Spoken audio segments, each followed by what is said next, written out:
iqramaniyadan danışmaq istəyirəm. Bəlkə bu gün alınacaq, ehtimalı ki var, hər gün sən fikirləşirsən. Sənin beynində dopamin ifrazını artırır. Problem ondadır ki, artıq sən udmaq üçün yox, gərginliyi azaltmaq üçün oynayırsan. Bu mərhələdə oyun həzz deyil, məcburiyyətdir. Yəni geri almağa çalışmaq bu oyun asıllığının ən təhlükəli mərhələsindən biridir. Çünki sən məntiqlə qərar vermirsən, emosional qərarlar verməyə başlayırsan. Maraqlı tərəfi budur ki, bir çox insan utduğu üçün yox, uduzduğu üçün oynayır.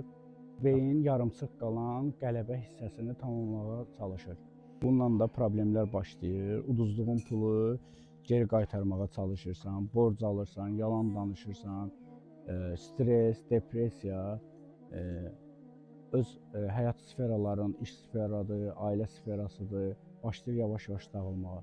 Ona görə də mütəxəssislərə müraciət elə, kömək istə.